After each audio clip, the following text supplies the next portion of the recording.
Hey everybody, Michael Snyder, Pacific Northwest Weather Watch. Today is March 30th, and right now we're looking at the infrared satellite imagery. You can see BC, Washington, Oregon. Check out that strong storm off the coast of California. You can see it's bringing some clouds back into Oregon. We got some high clouds moving back over the top of the ridge here back into BC and Washington eventually today. So might have some high clouds playing with your sunshine a little bit here, but we should be warming up quite nicely here over the next few days.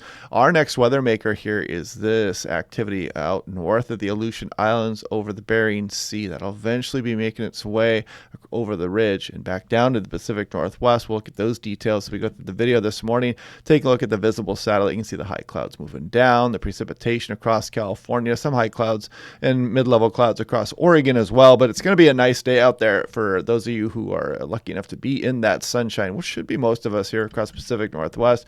And again, one more time here, Patty Gifford, thank you for the mugs. She dropped off 10 of these mugs that she made herself with all my sayings on them. So much appreciated for that. Taking a look at the warming into next week here, Pendleton, Oregon National Weather Service. Some very warm temperatures east of the mountains here. You can see some upper 70s starting to show up. We'll look at that, some more details as well. And we may tie or break some records on Tuesday for Tri-Cities, Yakima, Redmond, Dalles, and Ellensburg. Now, taking a look at the gusty winds here coming down the Okanagan River Gap. This is actually a cold air conduit into British Columbia. So it can actually is one of the areas where we can bring some of that cooler air from the interior of Canada back down into Washington State. And you see some of these gusty winds, maybe up towards 40 miles per hour just south of Omak there. Look at Moses Lake, a north wind of 30 miles per hour. So watch out for that bit of crosswind across some I-90 also. And if we take a look at SeaTac yesterday, 59, quite a nice day out there. I mean, it felt very warm out in the nice sunshine. Still nowhere near the record high set back in 2004 of 78, but we did record 300ths of an inch of rain. But we're going to end the month quite a bit below normal, almost 2 inches below normal for SeaTac. Looking at day one thunderstorm outlook, not much to worry about here. You can see it just clipping the Idaho-Oregon border to the south, and then it'll be pushing off and clipping southeast Idaho as we go on in through tomorrow. Now, this is a nice, affordable home weather station, solar powered, all wireless. It's got ultrasonic anemometer, haptic rain gauge, great smartphone app. Click on that link down below if you want to save 10% off.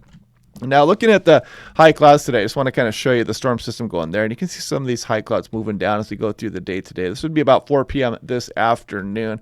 Kind of hit and miss stuff there.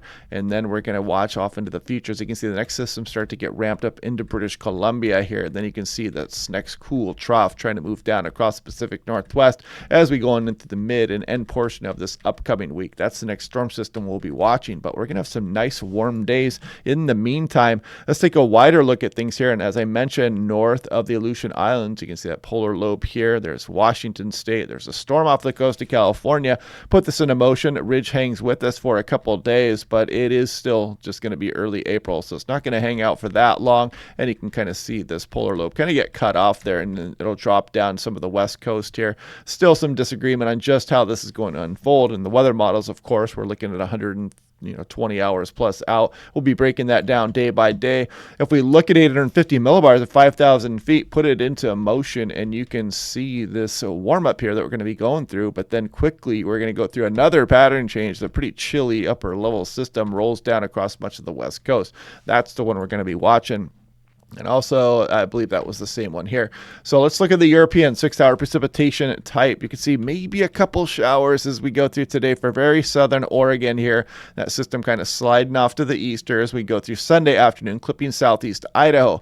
Then we get a couple nice days, and we start to wait for this next system to roll in here as we go through Tuesday night into Wednesday morning, cool, showery trough. And again, we'll break those details of that system down a bit more as we get closer.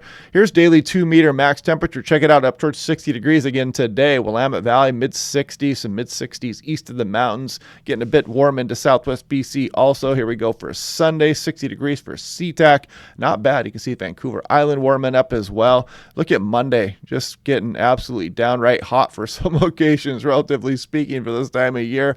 And you can see eastern Washington and Oregon warming up quite nicely. But watch Tuesday. Look at this. We could be hitting 80 degrees here for portions east, some 70s for the Willamette Valley, some upper 60s up all the way into western Washington also. And we'll be breaking down these details as we go through the upcoming days. Very warm, but watch what happens Wednesday. Boom. Big pattern change, big shock to the system as we really drop off these temperatures as we go on through Wednesday and Thursday, and we bring another storm system out here, which could bring some lightning activity as well. It tends to happen at this time of year.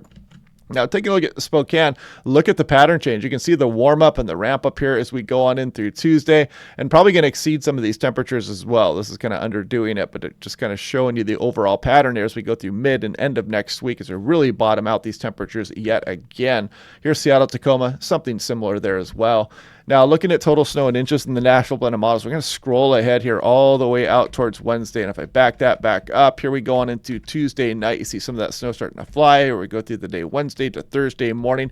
So hopefully we can wring out a little bit of snowfall for the higher terrain. With that, beggars can't be choosers. We're not doing too hot with our snowpack this year, so we need everything we can get. Here's the 6 to 10 day temperature outlook through April 8th. Look at that bullseye here across much of the west. Precipitation kind of southwest here and near normal across some of the Pacific Northwest. 8 to 14 day all the way. We're starting to get towards the mid portion of April here and still got that below average signal here across much of the west. Here's the 8 to 14 day precipitation outlook. You can still see the below normal here just kind of showing up a little bit here. And snow water equivalent, again, as I've been mentioning the last few days, BC, Washington, Idaho, and Montana are not doing too hot. Some of Oregon is doing okay, especially southern Oregon, like Crater Lake, places like that are doing quite well. But, we're not doing that well this year. So, it kind of be expected in this El Nino year, and we do have La Nina coming next year, which tends to bode well for our mountain snows. So hopefully that can hopefully next year can bounce back, I should say. But anyway, yeah, ridge for the next few days. Get out there and enjoy that sunshine because it's not going to last long. We got another pattern change. It's back up here across the Bering Sea, and that's going to be headed our way as we go through next week. So I hope you guys are enjoying these videos. Click like and subscribe. We will do this again tomorrow, and I will talk to you guys then.